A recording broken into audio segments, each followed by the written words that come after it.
بسم الله الرحمن الرحيم. لقد جاءكم رسول من أنفسكم عزيز عليه ما عنتم حريص عليكم بالمؤمنين رؤوف رحيم. نحمده ونصلي على رسوله الكريم. اما بعد فقد قال الله تبارك وتعالى كما ورد في سورة الصف: اعوذ بالله من الشيطان الرجيم بسم الله الرحمن الرحيم. هو الذي ارسل رسوله بالهدى ودين الحق ليظهره على الدين كله ولو كره المشركون. یا ایہا الذین آمنوا هل ادلکم علی تجارۃ تنجیکم من عذاب علیم تؤمنون باللہ ورسولہ وتجاہدون فی سبیل اللہ باموالکم وانفسکم ذالکم خیر لکم ان کنتم تعلمون. وقال عز وجل كما ورد في نفس السورة: ان اللہ یحب الذین یقاتلون فی سبیلہ صفا کأنہم بنیان مرصوص.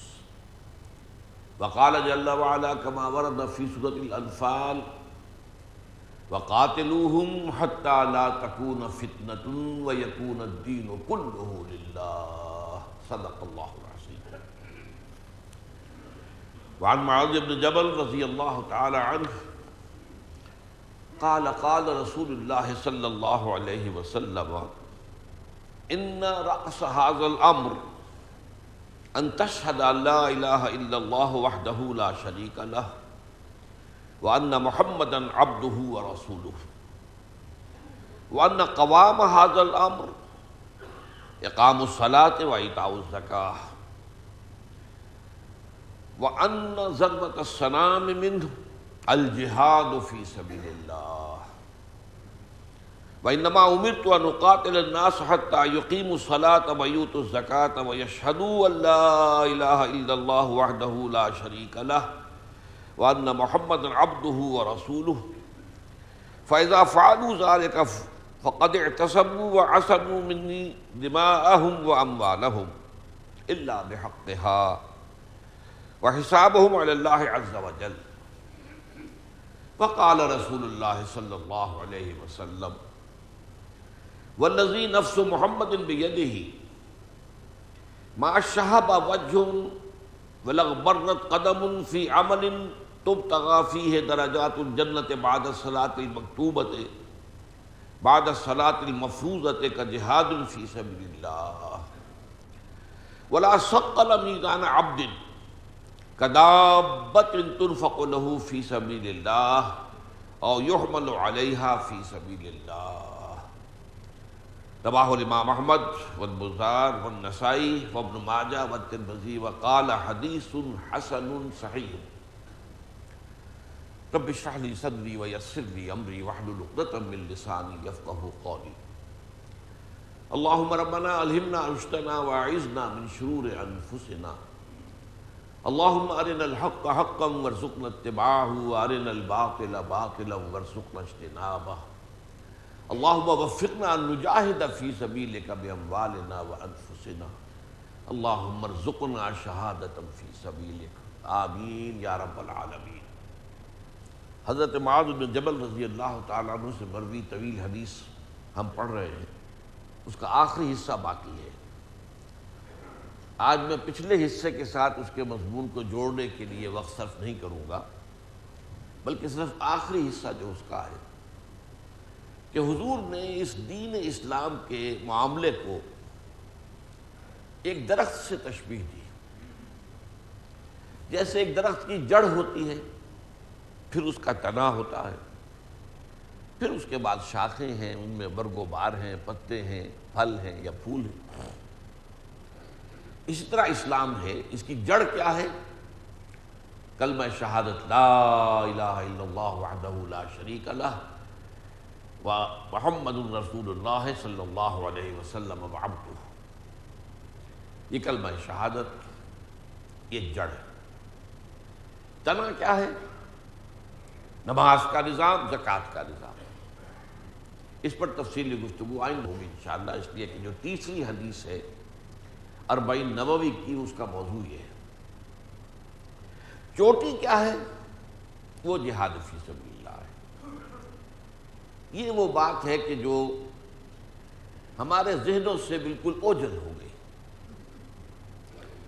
اول تو یہ کہ ہم چونکہ اسلام کے 5 ارکان اگلی حدیث جو ہم پڑھیں گے وہ سب کو حفظ ہے، ان میں جہاد کا لفظ ہے ہی نہیں. بنی الاسلام علی 5 شہادت لا الہ الا اللہ وان محمد رسول اللہ و اقام الصلاۃ و ایتاء الزکوٰۃ و صوم رمضان و حج البیت من استطاع الیہ سبیلا. جہاد کا ذکر نہیں. پھر جہاد کو قتال کے معنی میں لے کر ہم نے اسے اور محدود کر دیا. پھر اس سے آگے اور غلط فہمیاں پیدا ہوئی ہیں. میرا یہ موضوع نہیں ہے، اس پر میں تقریر کر چکا ہوں ایک، اور وہ چھپی ہوئی ہے. جہاد فی سبیل اللہ کی حقیقت زیادہ ضخیم نہیں ہے. سستا کتاب چاہے وہ لیجئے، ضرور اس کا مطالعہ کیجئے، پڑھیے اس کو، اسے عام کیجئے، پھیلائیے.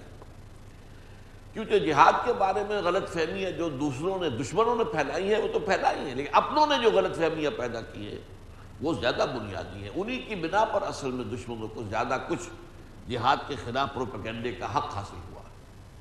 بہرحال آج جو بات کہنی ہے وہ یہ ہے، دین کی چوٹی جہاد، جہاد کی چوٹی قتال. اب یہ جہاد جو ہے فی نفسہ ہی یہ خود ایک طویل عمل ہے. اس کو میں نے اپنی اس کتابچے کے اندر 9 منزلہ عمارت سے تعبیر کیا ہے. 9 منزل، 3x3. 3 بڑے بڑے جہاد ہیں اور ہر ایک کے 3 مرحلے. پہلا جہاد ہے اللہ کے دین کو اپنے اوپر نافذ کرنے کے لیے، یہ افضل الجہاد کہا گیا. اس کے لیے اپنے نفس امارہ کے خلاف جہاد کرنا پڑے گا. نمبر 1، حضور سے پوچھا گیا ای الجہاد افضل یا رسول اللہ، اے اللہ کے رسول سب سے افضل جہاد کون سا ہے؟ فرمایا ان تجاہد نفسک فی طاعت اللہ، کہ اپنے نفس کے خلاف جہاد کرو، اللہ کا مطیع بناؤ. پھر بگڑا ہوا معاشرہ آپ کو دھکیلتا ہے برائی کی طرف، اس معاشرے کے خلاف زور لگانا. زمانہ بات کو نہ سازت تو بعض زمانہ ستیز، جنگ کرو اس معاشرے کے ساتھ، جھیلو ان پریشرز کو، اس کی رو میں بہہ نہ جاؤ. اور شیطان لعین اور اس کے جو چیلے چانٹے ہیں جنات میں سے، وہ تو انویزیبل ہیں، اور جو انسانوں میں ہے، جو شیطان کے بھی کان قطر ہوئے، ان سب کے خلاف بھی جہاد کریں گے تب اپنے آپ کو اللہ کا بندہ بنا سکتے. دوسرا موٹا لیول کیا ہے؟ اللہ کے دین کی دعوت، تبلیغ. جان و مال کھپے گا. دین سیکھو گے تو سکھاؤ گے، پڑھو گے تو پڑھاؤ گے، سمجھو گے تو سمجھاؤ گے. لہذا یہ بھی ایک لائف لانگ پروسیس ہے. اس کے بھی 3 لیول ہیں. ایک ہے سوسائٹی کے بلند ترین سطح پر، انٹلیکچوئلز کے لیول پر دعوت و تبلیغ کے تقاضے کچھ اور ہیں. وہاں نرا واز کام نہیں کر سکتا، وہاں دلیل کی ضرورت ہوتی ہے، برہان کی ضرورت ہوتی ہے. قرآن اپنے مخالفین سے طلب کرتا ہے قل ہاتوا برہانکم ان کنتم صادقین، جو تم بات کہہ رہے ہو دلیل لاؤ نا، برہان لاؤ اگر سچے ہو. تو یہی مطالبہ دوسروں کو بھی تو حق ہے کہ آپ سے کریں. لیکن اس کے لیے تو انسان دین کی حکمت اور اس کے فلسفے کی گہرائیوں میں اتر چکا ہو، اور جدید زمانے کے جو غلط نظریات ہیں ان کو بھی ان کی تہ میں اتر کر سمجھ چکا. اس کے بغیر تو ممکن نہیں. پھر ایک عوامی سطح پر دعوت و تبلیغ، یہاں نصیحت، موعظت، خلوص کے ساتھ آپ بات کریں. چونکہ عام لوگوں کے ذہن جو ہے وہ کلین سلیٹ کے مانند ہیں، تختی سفید، لکھ لو جو چاہو لکھ دو. ان کے دماغوں میں خناس نہیں ہے، غلط فلسفے بھرے ہوئے نہیں ہیں. لیکن ان کے لیے تو یہ ہے از دل خیزت بر دل تیزت. ہاں آپ کا عمل آپ کی دعوت و تبلیغ کی شہادت دے رہا ہو کہ ہاں یہ واقعتاً جو بات مجھ سے کہہ رہا خود بھی کر رہا. پھر یہ ہے کہ جو گمراہی کے اوپر تلے ہوئے ہیں آپ کو گمراہ کرنے کے لیے جنہیں تنخواہیں ملتی ہیں، وہ قادیانی مبلغ ہوں، وہ چاہے عیسائی مبشر ہوں، بابی ہوں، کوئی بھی ہو، ان کے لیے بہرحال ان سے مناظرہ کرنے کے لیے تو پھر بہت ایکسپرٹ ہونا پڑے گا، جس کی بہت بڑی مثال ابھی حال ہی میں ابھی فوت ہوئے، زیادہ عرصہ نہیں ہوا، شیخ احمد دیدات، اور جس کی اس وقت ایک موجودہ مثال دنیا میں موجود ہے ڈاکٹر ذاکر نائک۔ اور ایک زمانے میں مولانا رحمۃ اللہ کیرانوی رحمۃ اللہ علیہ وہ اٹھے تھے جنہوں نے پادری فینڈر کو شکست دی تھی، جو یہاں سے بھاگا تھا، ورنہ شاید پورا ہندوستان جو ہے، ہندوستان کے مسلمان شاید عیسائی ہو جاتے، کیونکہ اس نے کلکتے سے چل کر دلی تک ہر بڑے شہر میں علماء سے مناظرہ کیا اور ہر جگہ شکست دی۔ پھر دلی کی لال مسجد جو ہے، بادشاہی مسجد، دلی کی جامع مسجد، اس کی سیڑھیوں پر کھڑے ہو کر اوپن چیلنج تھرو کیا، مسلمانوں میں کلکتے سے چل کے یہاں تک آیا، ہر شہر میں تمہارے مولویوں کو اور تمہارے علماء کو میں نے شکست دی، اب میں تھرو آؤٹ انڈیا اوپن یہ چیلنج تھرو کر رہا ہوں، ہے کوئی جو آئے مجھ سے مقابلہ کرے؟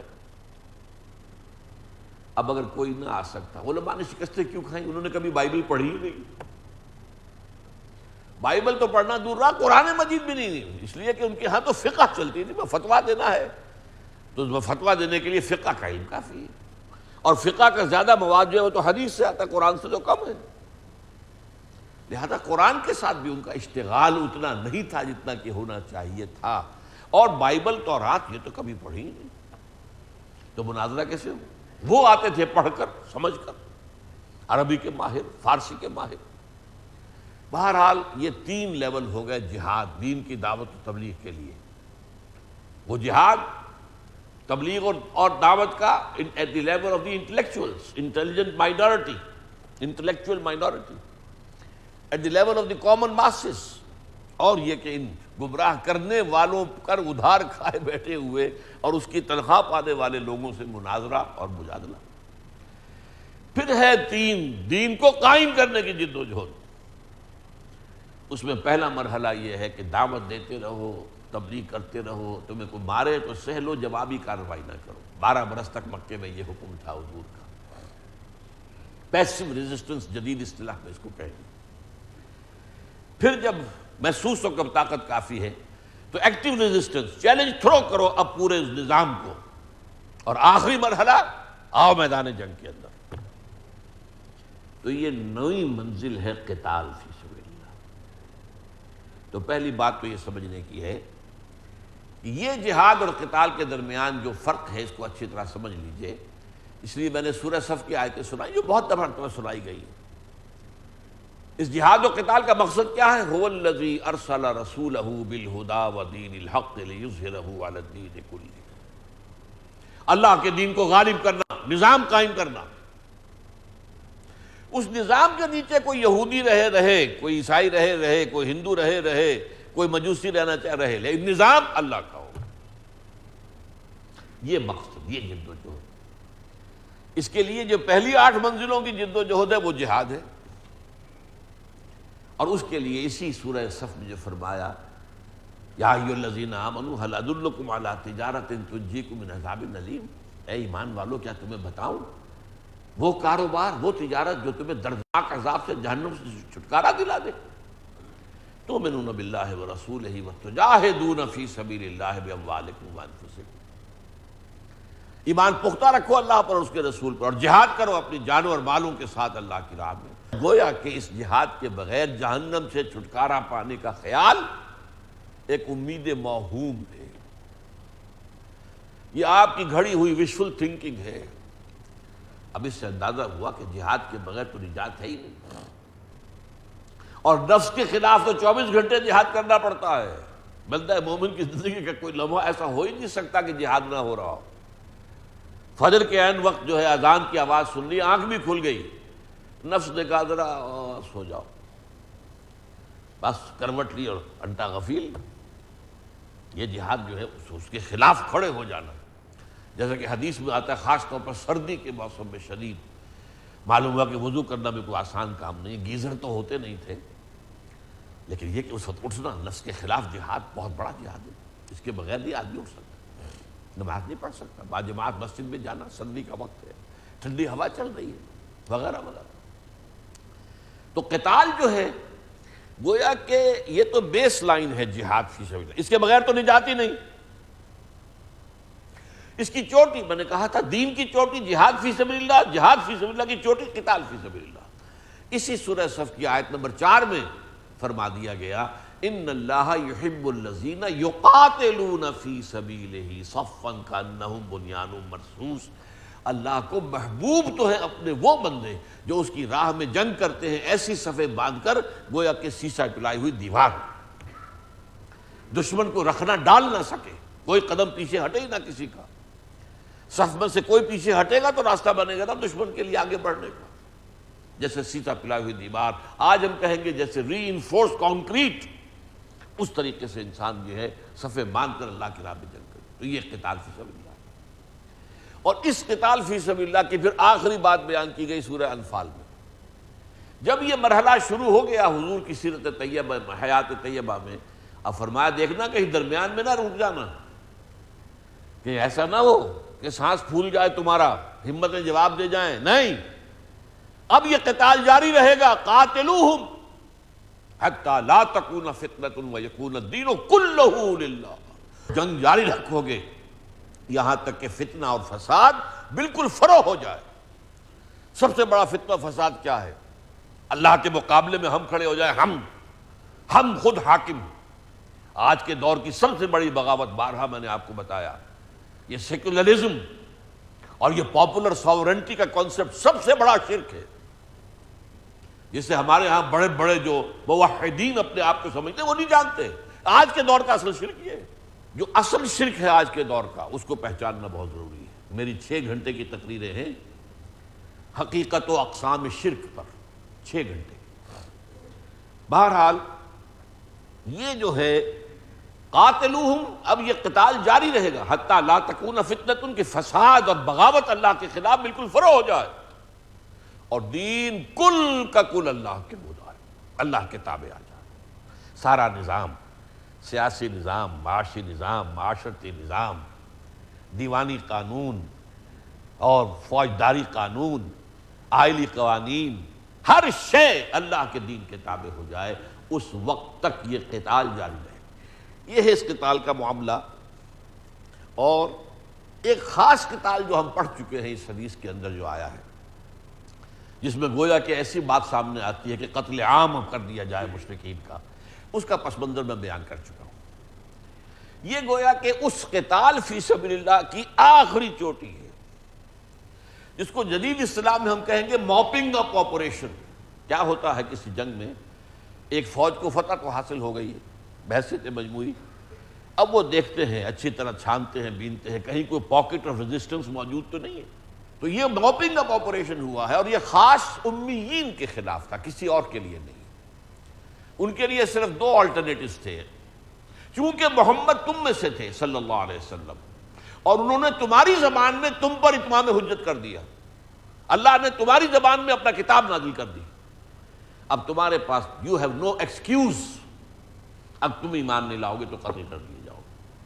لیکن باقی دنیا کے لیے یہ بات نہیں تھی، وہ میں آپ کو اسی سورہ مبارکہ کی جو آیت ہے وہ سنا چکا ہوں، جو اہل کتاب کے بارے میں، وہ بھی وہیں تھے موجود، لیکن یہ نہیں کہا کہ تم یا تو ایمان لاؤ یا قتل کر دیے جاؤ گے، نہیں، بلکہ وہاں 3 شکلیں ہمیشہ اسی کے بعد جب بھی صحابہ کرام کی فوجیں باہر نکلی ہیں وہ 3 باتیں کہی گئی۔ وہ کیا؟ ایمان لے آؤ، ہمارے برابر کے بھائی ہو جاؤ گے۔ میں نے جیسا کہ پہلے بھی کہا تھا، ہم یہ بھی نہیں کہیں گے ہم سینئر مسلمان ہیں، ہمارے حقوق زیادہ ہیں، تم جونیئر مسلمان ہو، تمہارے حقوق کم لو۔ المسلم کفر لکل مسلم، تمام مسلمان اپنے سیاسی اور جو دستوری اور قانونی حقوق ہیں ان میں برابر ہیں۔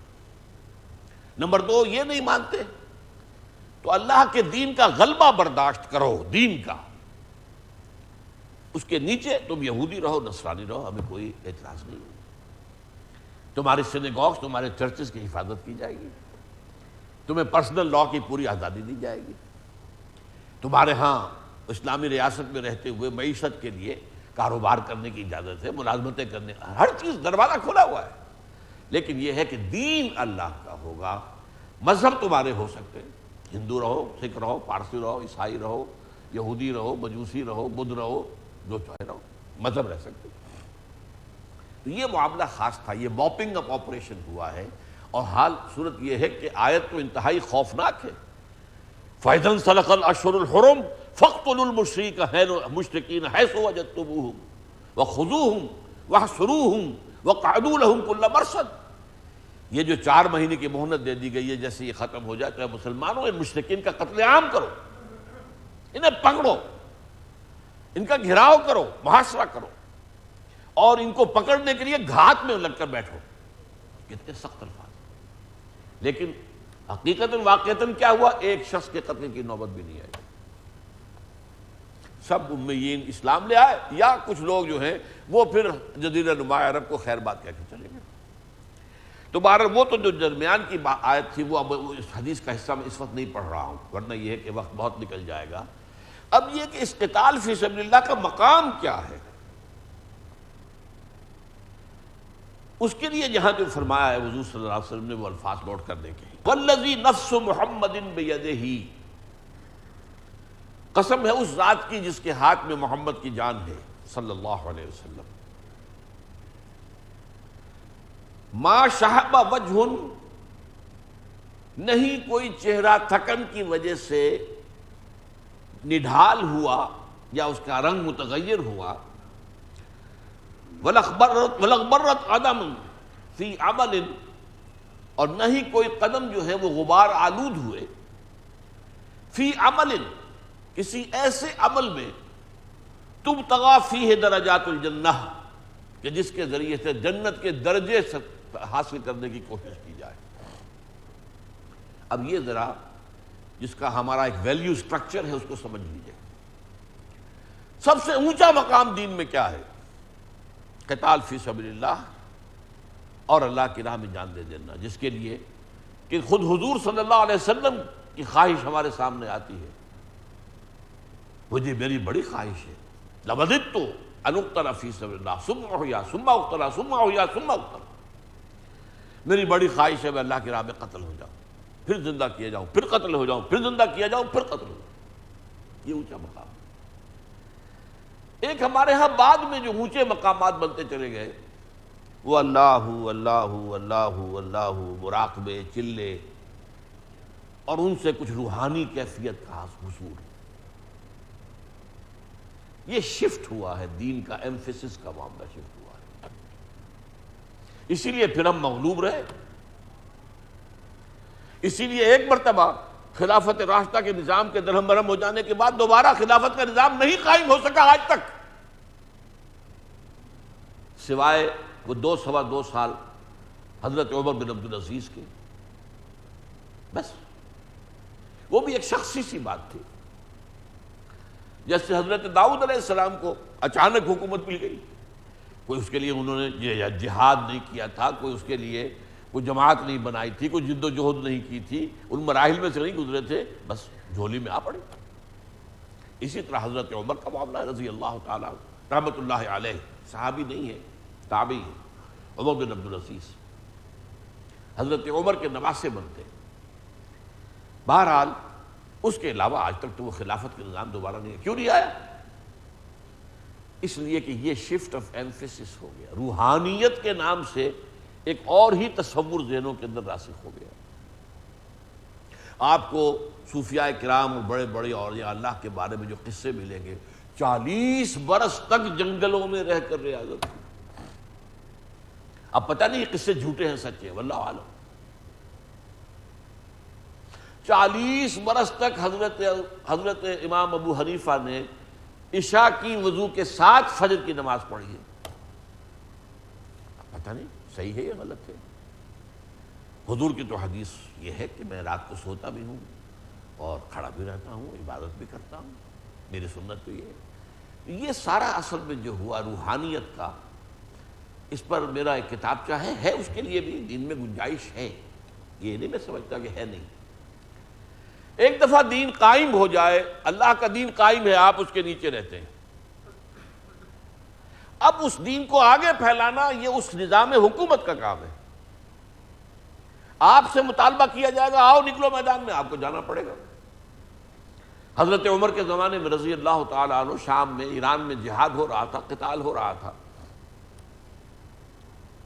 تو کیا ہوتا تھا، فلاں محاذ سے مطالبہ آ گیا 10,000 آدمی اور چاہیے، اعلان کیا گیا مسجد نبوی میں 10,000 آدمی نکل آئے، باقی سب سو اپنے گھروں کے اندر، کوئی بلیم نہیں آپ پر، کوئی ملامت نہیں، 10,000 آدمی چاہیے تھے، تو یہ تو گویا کہ ایک فرض کفایہ کے درجے میں تھا، چلے جائیے، اور نہیں ہے تو ٹھیک ہے گھر میں رہے۔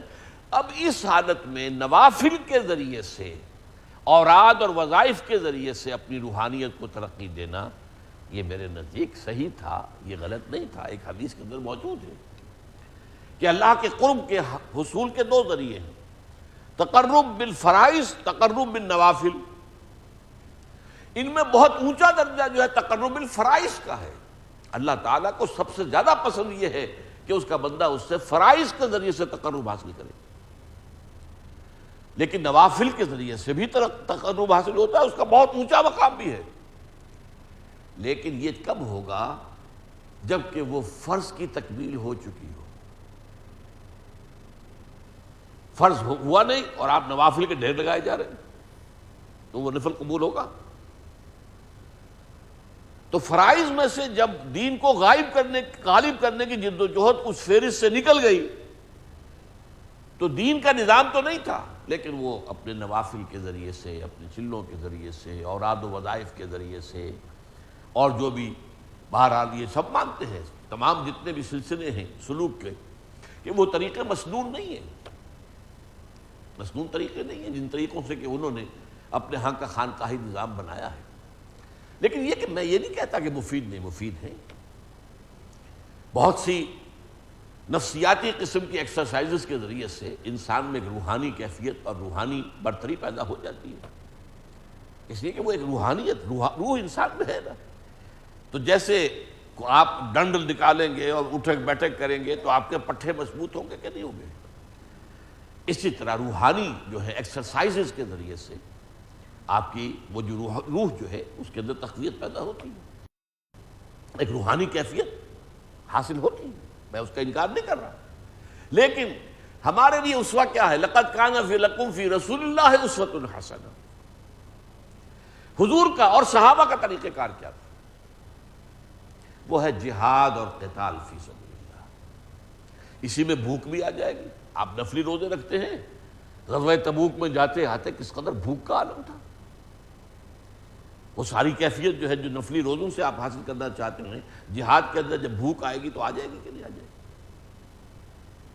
اور جب رات کو آپ جو ہے آپ کو معلوم ہے کہ کل صبح مقابلہ پیش آنا ہے اور ہم تو 3,000 ہیں، 1,00,000 کی فوج سامنے آئی پڑی ہوئی ہے، تو وہ رات آپ کس طرح کھڑے ہو کر اللہ کی راہ میں گزاریں گے؟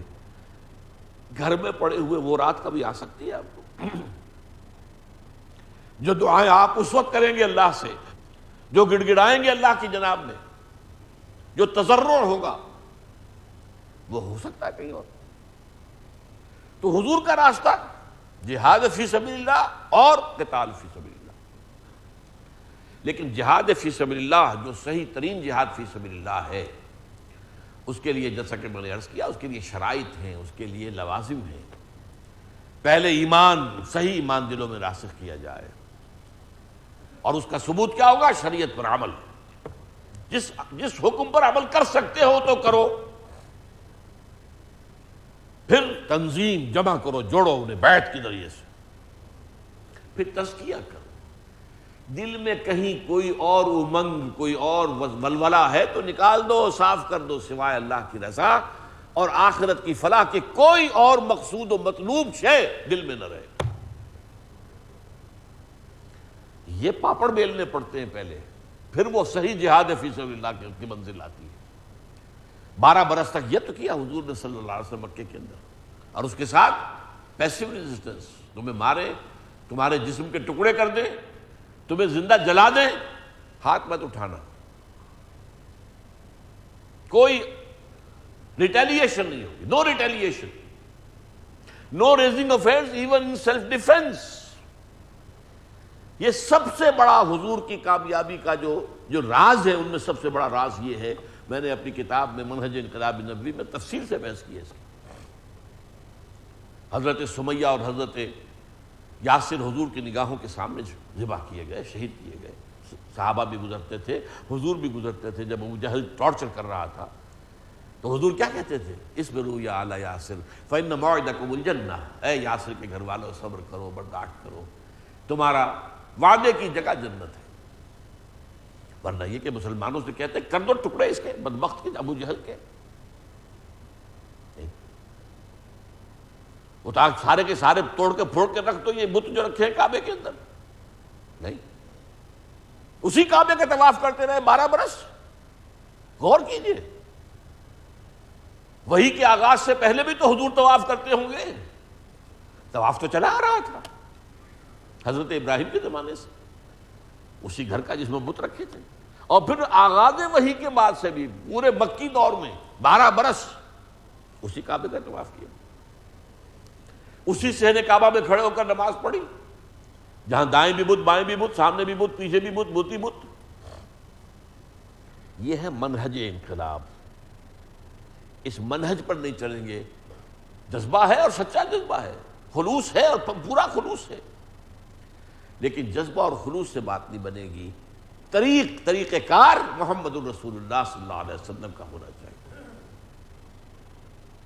لہذا خلاف پیمبر کسے راہ گزید کہ ہرگز بمنزل نہ خواہد رسید، حضور کے منہاج سے ہٹ کر کوئی راستہ اختیار کرو گے تو پھر کامیاب نہیں ہوگے۔ ہاں، اپنی نیکی کا، نیک نیتی کا، اپنے خلوص کا، اخلاص کا اجر و ثواب اللہ کے ہاں پالو گے۔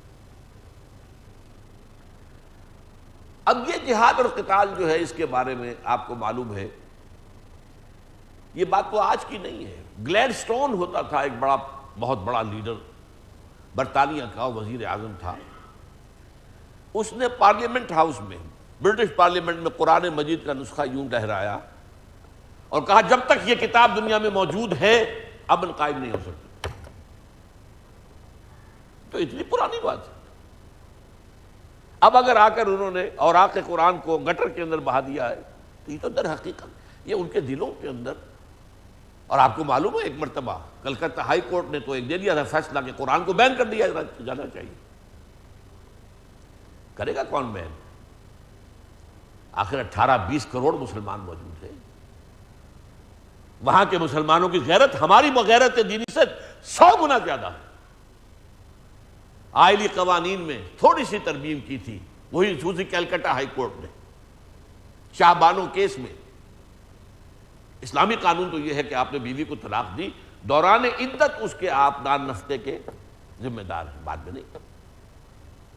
وہ شاہ بانو نے درخواست دی، کورٹ نے فیصلہ کر دیا کہ اب جس نے طلاق دی ہے، جب تک یہ عورت دوسری شادی نہ کر لے یا مر نہ جائے، اس کا نان نفقہ تمہارے ذمہ رہے گا۔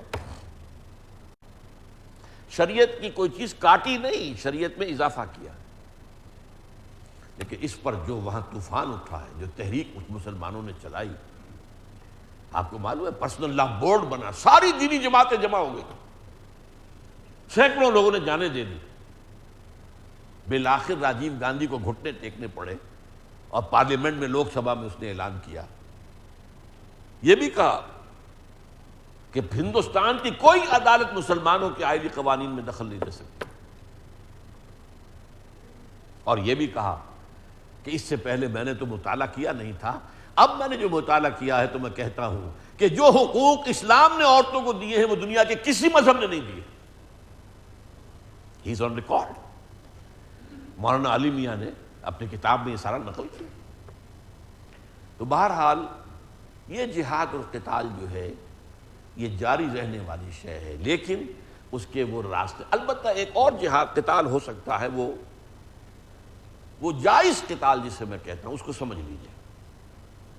ایک مسلمان ملک ہے، چاہے خالص اسلامی نظام نہیں ہے تو مسلمان، وہاں کوئی کافر حکومت جو ہے تو دوسرا ملک حملہ کرتا ہے، اب ڈیفنس میں کھڑے ہو جانا، اب یہاں ظاہر بات ہے وہ تیاری 12 برس والی مکے والی تیاری کا موقع تو نہیں ہے، یہاں تو سیدھی سی بات ہے، یا تو انہیں ختم کرو یا خود ختم ہو جاؤ گے۔ لہذا وہ قتال، اسی لیے جہاد افغانستان جو ہوا تھا جبکہ روسی آ گئے تھے وہاں، اسے میں نے جہاد فی سبیل اللہ نہیں مانا تھا، اس لیے کہ اس پروسیس سے نہیں گزرا تھا وہ، لیکن جہاد جائز تھا، قتال جائز تھا، اور اس میں جس نے جان دی ہے وہ شہید ہے۔ اسی طرح کوئی بڑا ملک ہے، اس کے کسی ایک حصے کے اندر مسلمانوں کی اکثریت ہے، وہ اس سے علیحدہ ہونا چاہتے، آزادی چاہتے ہیں تاکہ ہم اپنی مرضی کے مطابق اپنا نظام چلائیں.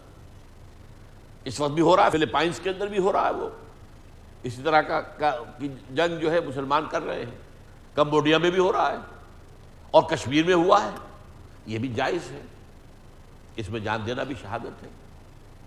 اگرچہ ہندوستان کا خاص معاملہ یہ تھا کہ وہاں پر اگر کوئی سیاسی تحریک چلائی جاتی تو وہ بہتر ہوتی، لیکن میں اسے حرام نہیں کہتا.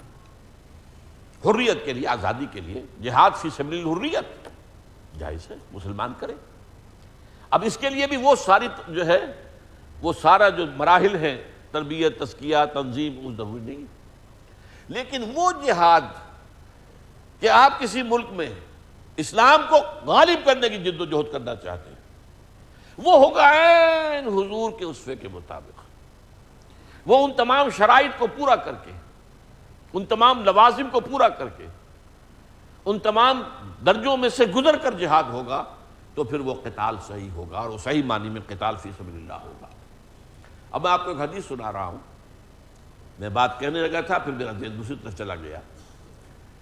ویسٹرن ورلڈ کو بہت خوف ہے مسلمانوں کے جذبہ جہاد اور ذوق شہادت سے، بہت خوف ہے، ہمیشہ سے خائف ہے. اس لیے کہ انہیں تو زندگی بہت عزیز ہے، مرنے کو تیار نہیں ہوتے، اور یہ کہتے ہیں انہیں بہت زیادہ عزیز ہے. شہادت مطلوب و مقصود مومن، نہ مال غنیمت نہ کشور کشائی. لہٰذا بہت عرصے پہلے سے انہوں نے وہ اسکیمیں شروع کی کہ مسلمانوں میں سے ایسی تحریکیں اٹھائی جائیں جو جہاد کو باطل قرار دیں. یہ غلام احمد قادیانی یہ در حقیقت اسی فکر اور اسی سوچ کا نتیجہ ہے. اس نے کہا قتال اب حرام ہو چکا ہے، دین کے لیے حرام ہے اب دوستو قتال. قتال فی سبیل اللہ حرام ہو گیا، کوئی مائی کا لال نہیں کر سکتا. میں وہ حدیث سنانا چاہتا ہوں. حضور نے فرمایا الجہاد ماضٍ،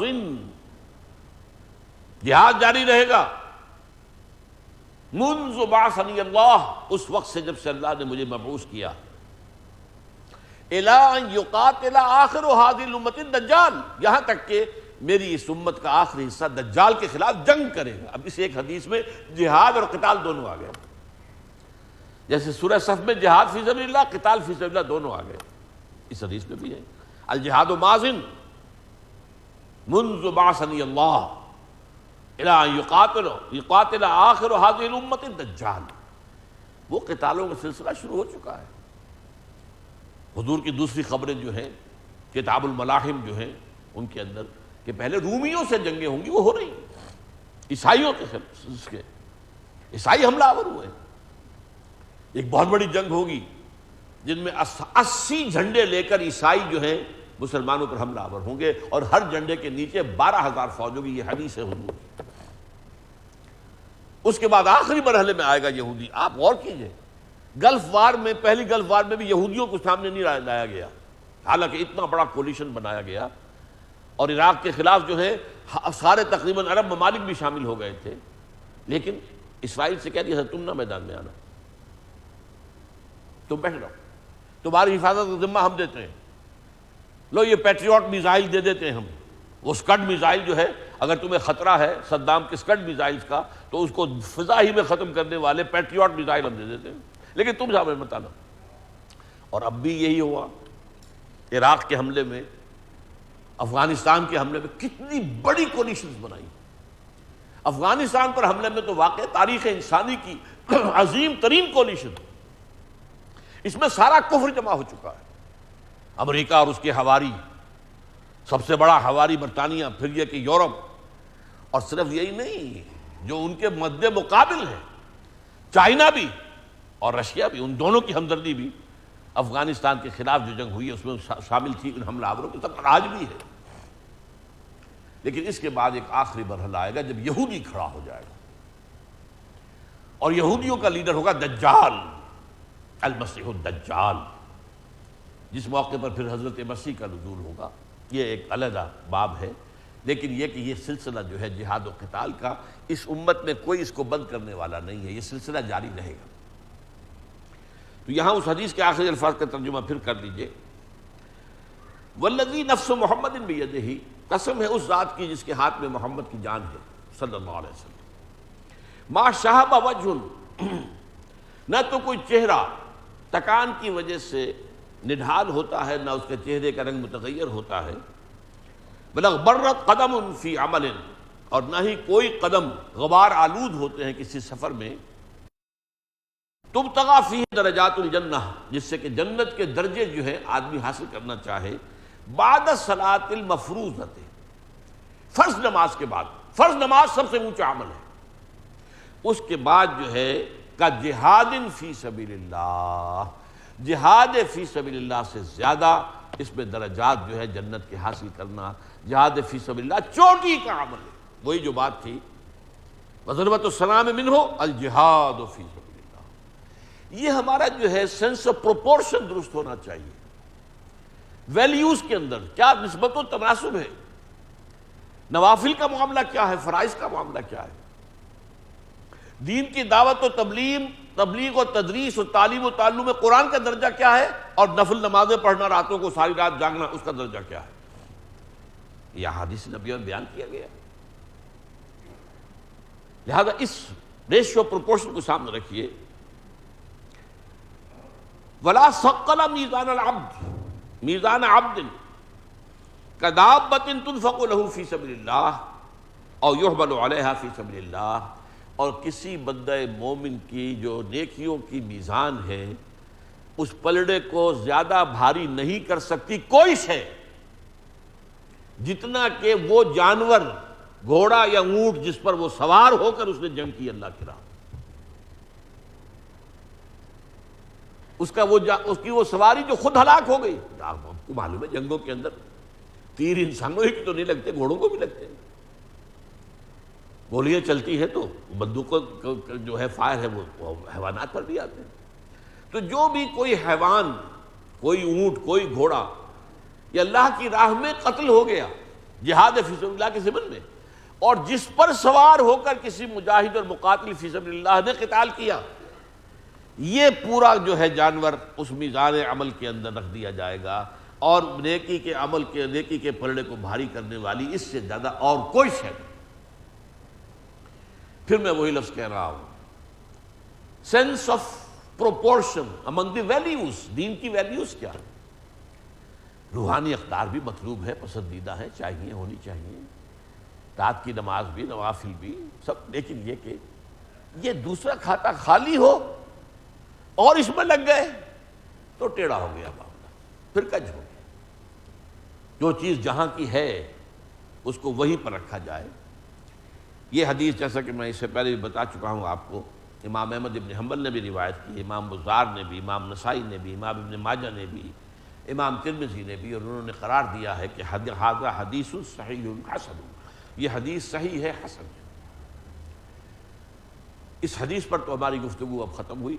سبحانک اللہم و بحمدک، نشہد ان لا الہ الا انت، نستغفرک و نتوب الیک۔